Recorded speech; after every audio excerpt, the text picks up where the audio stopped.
welcome back to my channel. Today, we're going to talk about something that has been a bit of a trend, and I'm wondering if I can challenge you a little bit on today's episode because I want to talk about the great lock-in. Now, this is something that obviously has been circling around on social media, and I want to ask you a couple of questions, like friend to friend here. How many planners did you buy? How much time did you spend reorganizing your calendar, creating the pretty to-do lists, like downloading the Etsy templates for your Notion dashboard? And are you still doing it? We're 3 weeks in. Are you still locked in?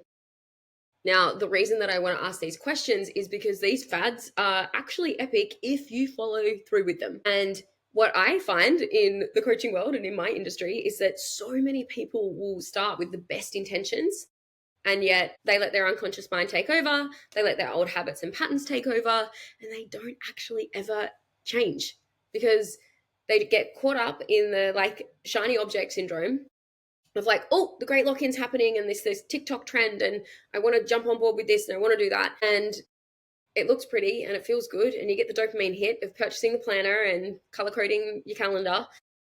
And then 3 weeks later, you're back into your old habits again. So if you are somebody that opted into the great lock-in, I want this to be your reminder to get back on the train.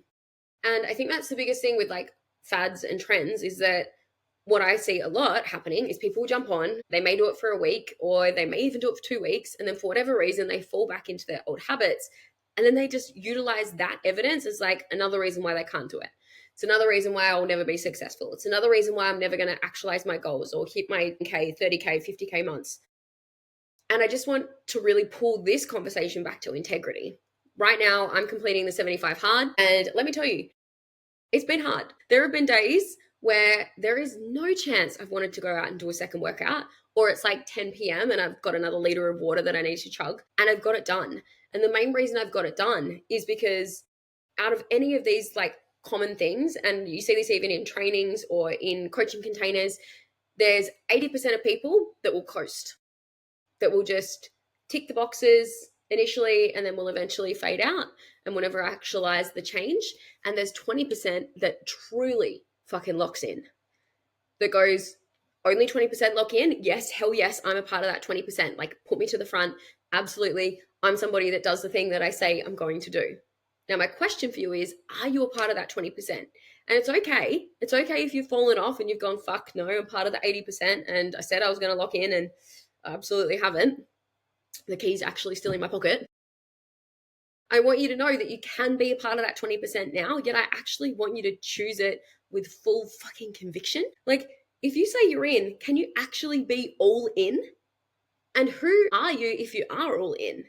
And I think this is, again, another big piece. It's like people will often fall back into the old habits without ever dissecting what's actually going on under the hood, what's actually happening in the unconscious mind, because it's the future you, your conscious mind, like the version of you that sits in that prefrontal cortex of your brain that goes, I'm going to jump on this trend. I'm going to be someone that locks in, or I am going to be somebody that does the 75 hard. It is the version of you that is like your highest potential, that like really truly wants you to actualize that and to like pull in that next level version of you that says yes to it initially. It's your unconscious mind that goes, nah, it's easier to just stay the same. It's your unconscious mind that chooses what's familiar and then labels it as what's safe. And then you just go, okay, I'll just listen to that version of me. But the people that get absolutely everything that they want are the 20%. Are the people that go, hang on, I committed to that. I said that I was all in, so I'm fucking all in. And I will do whatever it takes and I will like find a way to make it work. And I think the number one question that we like present to our clients is, how can you? If you said that you're all in, how can you be all in?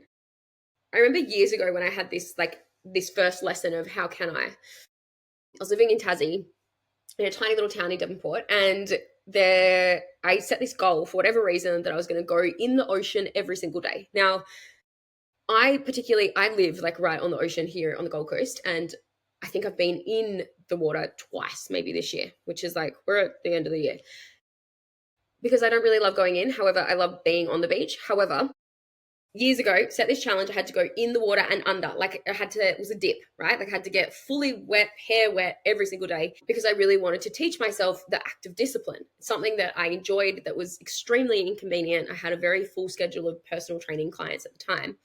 And I did it for like 137 days straight. Like I literally did it until I was like, oh yeah, I could do that. And also I feel great not doing it. And only you know when you've like fully integrated and embodied something. And for me at that time, it was the discipline piece, right?